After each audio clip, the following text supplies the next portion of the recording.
Stumps on day 3 here in Manchester at Old Trafford, and oh gosh, it's well and truly in England's favour at the moment in this 4th Ashes Test. Mark Taylor, let's go back to the very beginning of the day, and it was an improved performance from Australia's bowlers early on. Yeah, much better today. I thought yesterday they got carried away with the short stuff, and even towards the tail again today they were a bit the same, although I thought Cummins and Hazelwood in particular bowled better lines today. Josh Hazelwood ended up with the 5-wicket haul, albeit that our big three all went for 100 runs each. Stark, Hazelwood, Cummins all went for 100 runs or more each. You don't see that very often with those three great bowlers. So certainly was England's, day. It started off, as you say, better for Australia, but England were always the ones pushing the game forward, and by lunchtime they were in a very, very good position. And they were still out batting England. We thought maybe by lunch they might have declared, but they kept on going on, and perhaps largely due to the fact that Johnny Bairstow got on a real run and was smacking them all around the ground here, and then didn't quite get to that century. Yeah, bit of a shame for Johnny, who played very well. I also suspect that Ben Stokes was not sure about a few rain clouds around at the moment, whether he declared that we mightn't go back on. That might have been in the back of his mind. I also think that he held back on any potential declaration because he wanted to get Australia well behind in the game.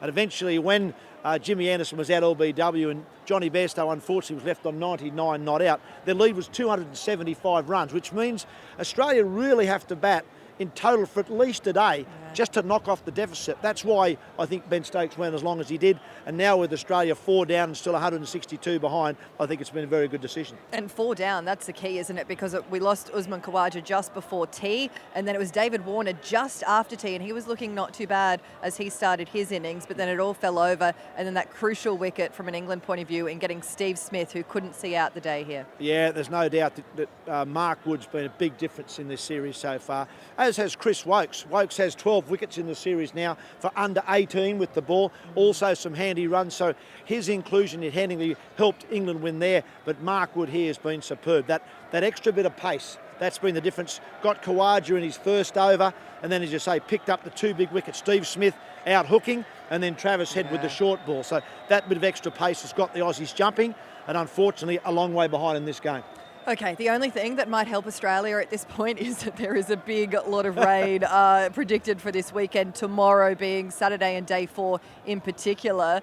Knowing that, Mark, how's it all sitting at the moment? Well, Australia will be praying for rain. There's no doubt about that. 2 days left in the game. This game would be done and dusted if it wasn't for that forecast, and we've been talking about it all these 3 days. I just wonder if it certainly hasn't been in the back of the Australians' mind because they've been totally outplayed.